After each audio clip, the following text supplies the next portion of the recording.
Ẩn mình trong màn sương của lịch sử, Bồ Đề Đạt Ma, vị tổ sư huyền thoại của Thiền Tông, hiện ra như một linh ảnh siêu nhiên, siêu linh, đầy bí ẩn.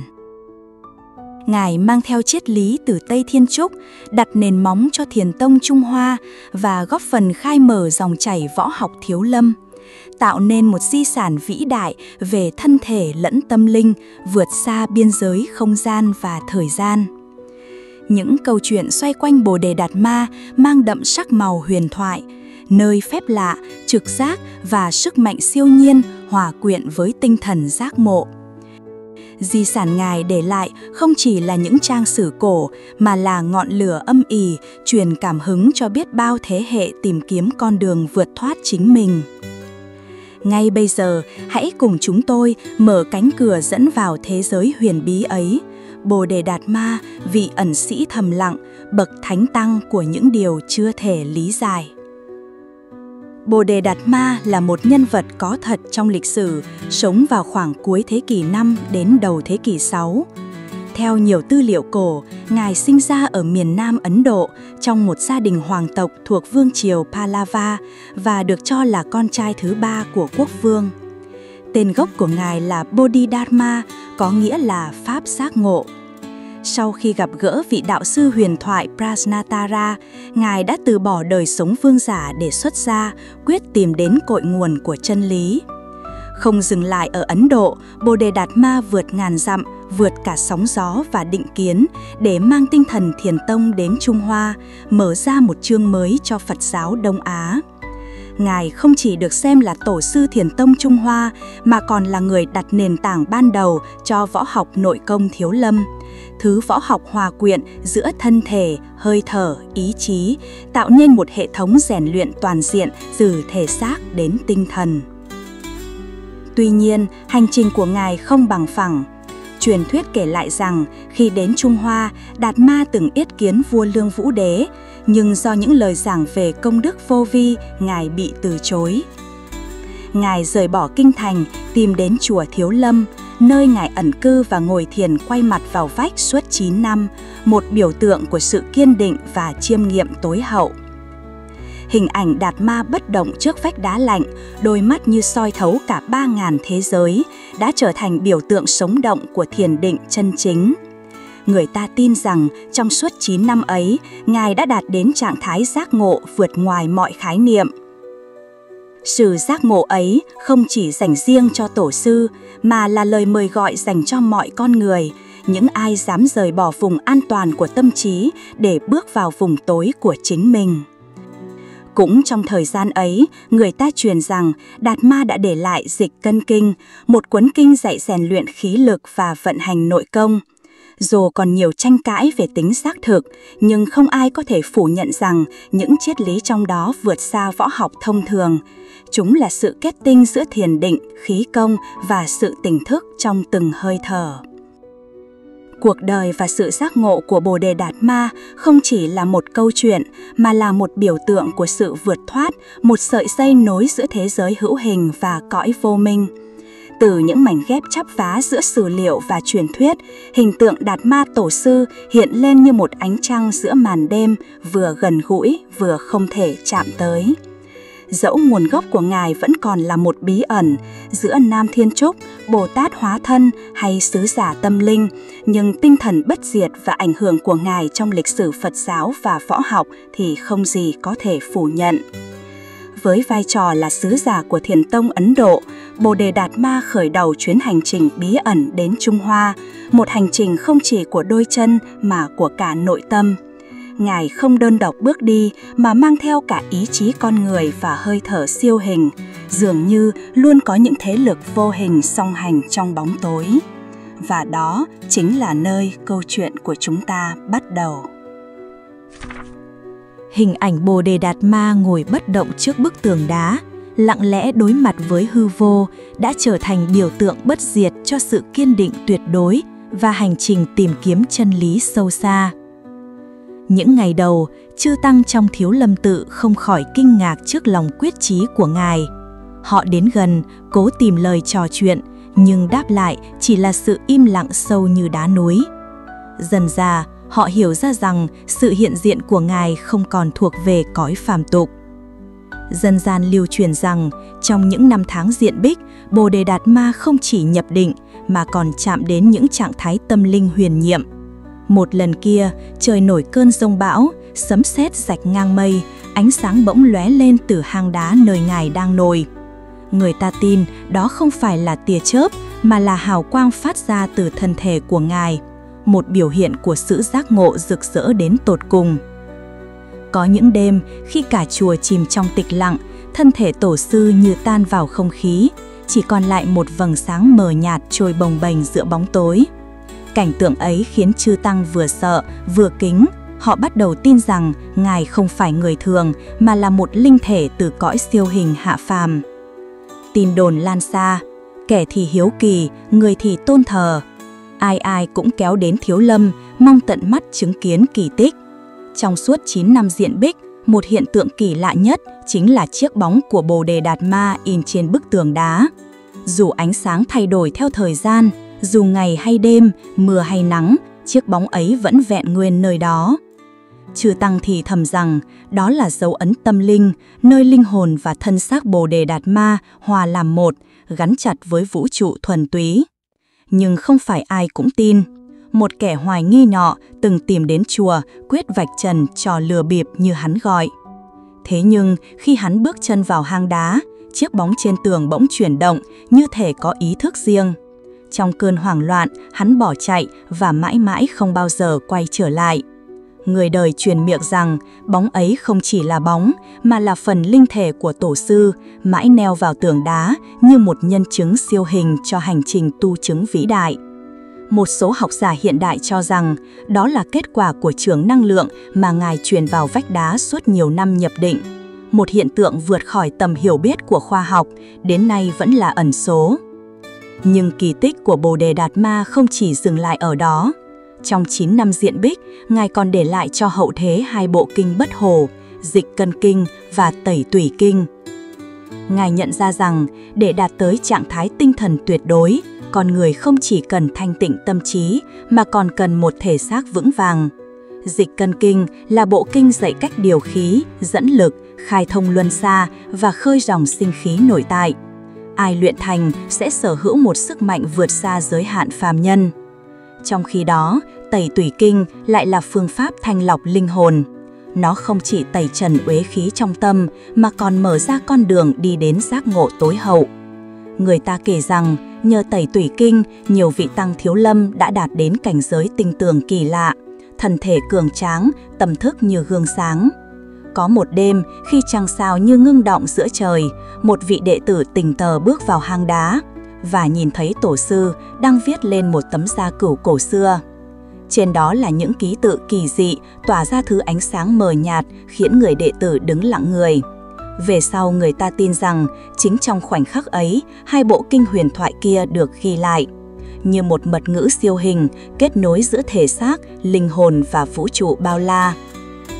Dù sự thật thế nào thì 2 bộ kinh ấy đã trở thành di sản bất diệt, góp phần dựng nên huyền thoại về Bồ Đề Đạt Ma, một bậc đạo sư không chỉ trí tuệ mà còn thấu hiểu những tầng sâu nhất của nhân sinh và linh giới. Khi hình bóng Ngài rời khỏi bức tường đá nơi Thiếu Lâm tự, dư âm 9 năm diện bích vẫn còn vang vọng như một khúc thánh ca siêu linh lan xa theo gió núi. Nhưng đó chưa phải là kết thúc. Hành trình tâm linh của tổ sư như ngọn lửa bất diệt, cháy mãi trong những truyền thuyết mờ ảo, những câu chuyện mà thời gian cũng không thể vùi lấp. Nhiều người tin rằng Bồ Đề Đạt Ma không chỉ là một đạo sư mà còn là một sứ giả đến từ thế giới khác, mang theo tri thức cổ xưa mà loài người vẫn còn mãi khát khao tìm hiểu. Có nhiều giai thoại kể rằng khi Ngài nhập diệt, thân xác không để lại dấu vết, như một làn khói tan biến vào hư không. Nhưng điều kỳ lạ hơn cả là những lần Ngài xuất hiện sau khi đã viên tịch. Có người kể rằng vào những đêm trăng mờ, bóng dáng của Ngài vẫn hiện lên trên những ngọn núi gần Thiếu Lâm tự, như thể một người đang lặng lẽ trông coi chốn xưa từng là nhà của mình. Một truyền thuyết khác kể rằng trong một giấc mộng huyền diệu, một vị sư trẻ tại Thiếu Lâm đã gặp được Bồ Đề Đạt Ma. Ngài hiện lên với dáng vẻ uy nghiêm, ánh mắt như xuyên thấu tim gan, truyền trao những lời dạy về một thứ tri thức vượt khỏi thời gian. Khi tỉnh dậy, vị sư ấy tìm thấy dưới gối mình một cuốn kinh nhỏ được cho là đã biến mất cùng Bồ Đề Đạt Ma.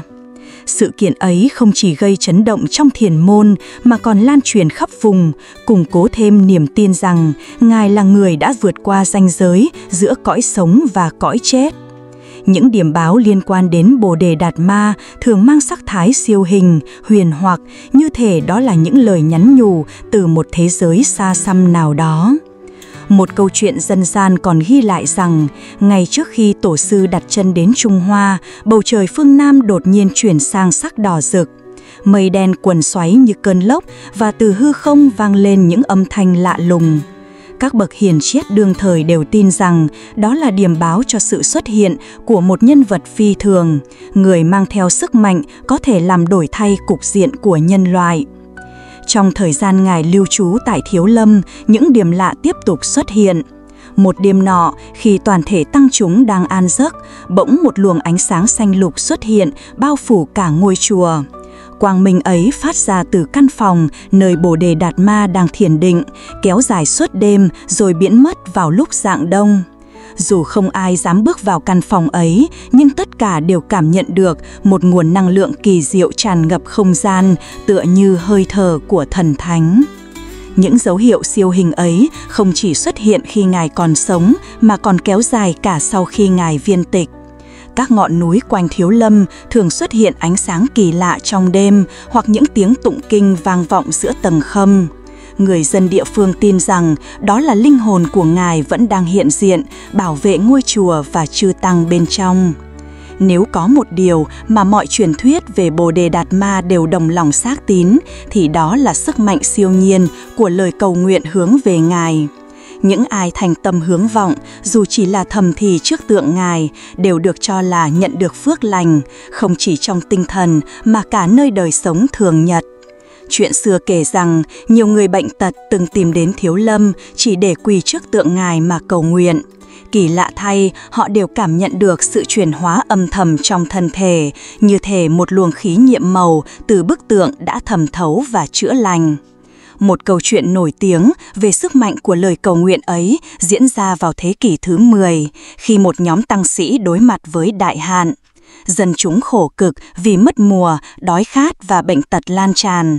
Các tăng nhân quyết định tổ chức một nghi lễ cầu mưa trước tượng Bồ Đề Đạt Ma.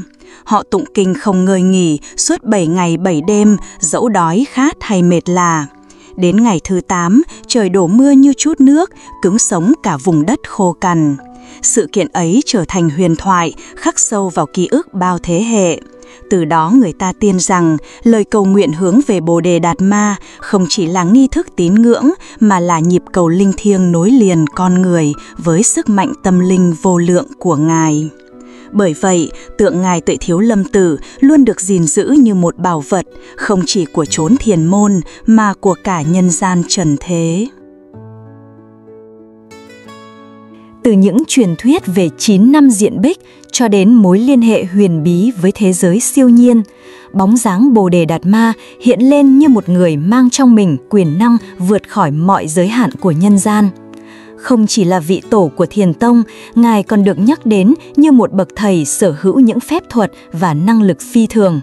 Một cây cầu nối liền hai cõi, cõi sống và cõi vô hình. Mỗi câu chuyện về người như một mảnh ghép kỳ bí góp phần tạo nên bức tranh siêu nhiên, mở ra hành trình không chỉ về trí tuệ mà còn về quyền năng thiêng liêng vượt ngoài lẽ thường. Một trong những năng lực được truyền tụng nhiều nhất về Bồ Đề Đạt Ma chính là khả năng tiên tri, dự báo tương lai. Người ta kể rằng, trước khi rời khỏi Thiếu Lâm Tự, Ngài đã để lại một bài kệ tiên đoán về sự phát triển của Phật giáo cũng như những biến động trong thế giới nhân gian. Những lời tiên tri ấy không phải lúc nào cũng dễ hiểu. Chúng thường được gửi gắm qua thi kệ, đầy biểu tượng và hàm nghĩa sâu xa, khiến bao thế hệ học giả phải nhọc công suy ngẫm, luận giải. Có truyền thuyết kể rằng, trước khi rời Ấn Độ, Đạt Ma Tổ sư đã để lại một dự ngôn cho các đệ tử, rằng sau khi Ngài sang Trung Hoa, tại quê nhà sẽ xảy ra một cơn hạn hán kéo dài 3 năm. Quả nhiên, chỉ vài năm sau, sông ngòi cạn khô, cây cối úa tàn, nhân dân lâm vào cảnh khốn cùng. Nhờ chuẩn bị trước theo lời dạy, các đệ tử đã tích trữ lương thực, cứu đói cho hàng trăm người, càng làm rạng danh tầm nhìn siêu việt của vị Thánh Tăng vượt thời gian. Khả năng tiên tri ấy chỉ là một phần nhỏ trong quyền năng của Ngài. Trong những truyền thuyết kỳ bí khác, Bồ Đề Đạt Ma còn được biết đến với sức mạnh đối đầu với tà ma.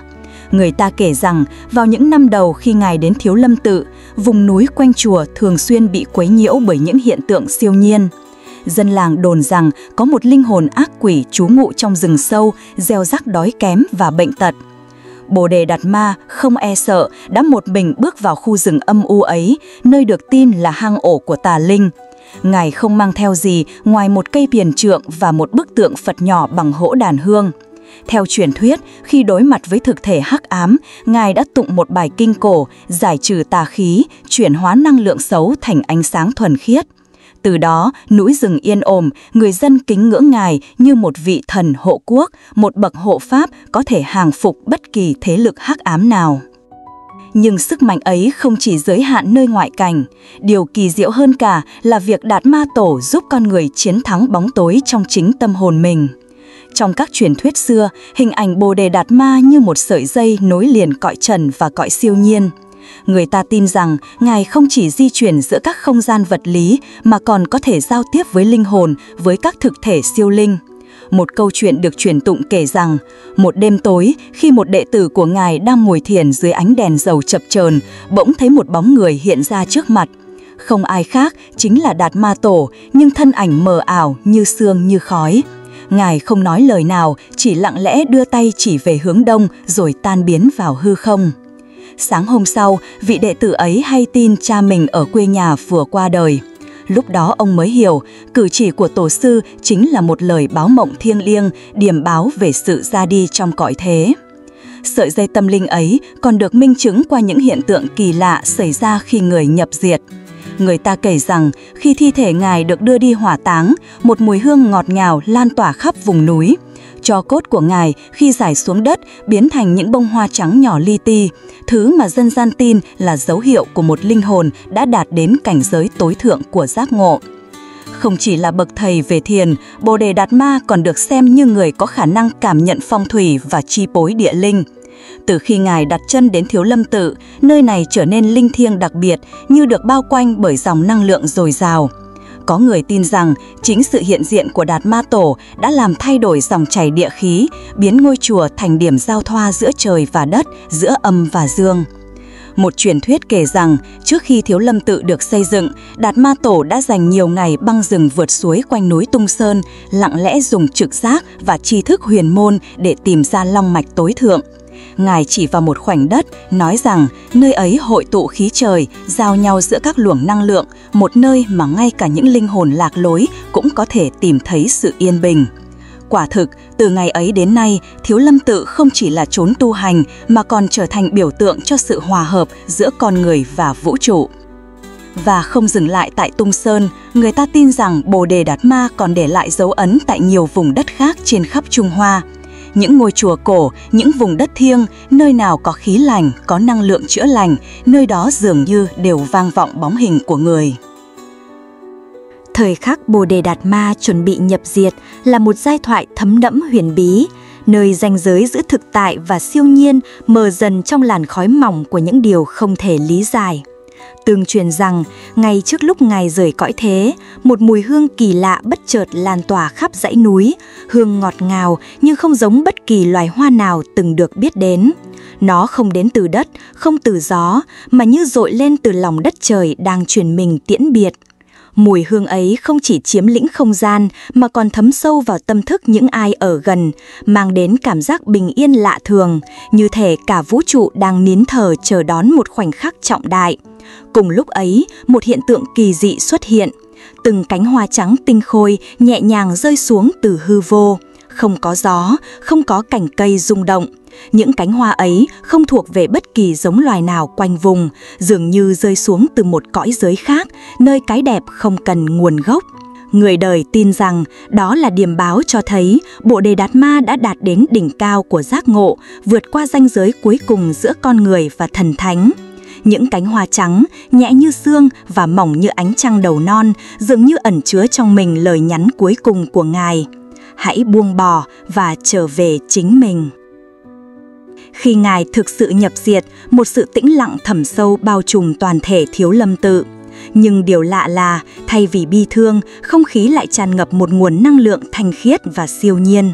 Các môn đồ kính cẩn đặt thi thể Ngài trong một cỗ quan tài bằng gỗ trầm quý, thực hiện đầy đủ nghi lễ tối thượng dành cho một bậc thầy giác ngộ. Thế nhưng, một thời gian sau khi Ngài được chôn cất, một sự kiện chấn động làm rúng động thế giới tăng lữ. Một nhà sư đang băng qua dặng núi Bamia xa xôi đã tình cờ trông thấy một người đàn ông già nua, khoác áo tăng, bước đi lặng lẽ trên tuyết trắng. Khuôn mặt ông thấm đẫm vẻ trầm tư và đôi mắt sâu thẳm như nhìn xuyên qua mọi sự huyễn hoặc của trần gian. Trong tay ông là một chiếc giày. Người sư chỉ biết đứng lặng người, không thốt nên lời, nhìn theo bóng dáng ấy khuất dần giữa lớp tuyết mù. Khi câu chuyện được kể lại ở Thiếu Lâm, các cao tăng liền quyết định mở lại quan tài để kiểm chứng. Và điều kỳ lạ xảy ra. Quan tài hoàn toàn trống rỗng, không thi thể, không vết tích, không có một dấu hiệu nào cho thấy Bồ Đề Đạt Ma từng nằm ở đó. Mọi thứ như tan biến vào hư không, để lại một khoảng trống mênh mông trong lòng người đời. Những kẻ suốt đời đi tìm đáp án cho một câu hỏi chưa từng có lời giải. Có người tin rằng Ngài không thực sự chết mà đã dùng thần lực thoát khỏi sự trói buộc của thân xác, bước sang một hình thái tồn tại khác, vượt ngoài hiểu biết của loài người. Lại có người quả quyết rằng Ngài đã tái sinh trong một thân phận mới, ở một vùng đất xa xôi, tiếp tục gieo hạt giống giác ngộ cho những tâm hồn còn chìm trong u mê. Nhưng cũng không ít bậc trí giả cho rằng hình ảnh trên đỉnh Bamia chỉ là một huyễn ảnh, một pháp thân cuối cùng mà Bồ Đề Đạt Ma để lại như một lời từ biệt thầm lặng cho những ai còn mang lòng hoài nghi. Nếu thấy câu chuyện mang lại điều gì đó cho trái tim mình, xin hãy đăng ký kênh, bấm chuông để không bỏ lỡ những hành trình tiếp theo qua miền linh cảm, triết lý và huyền bí. Hẹn gặp lại quý vị trong những video kế tiếp, nơi mỗi khung hình là một hơi thở của thời gian và mỗi câu chữ là một hạt giống gieo vào tâm thức. Nam Mô Bồ Đề Đạt Ma Đại Sư.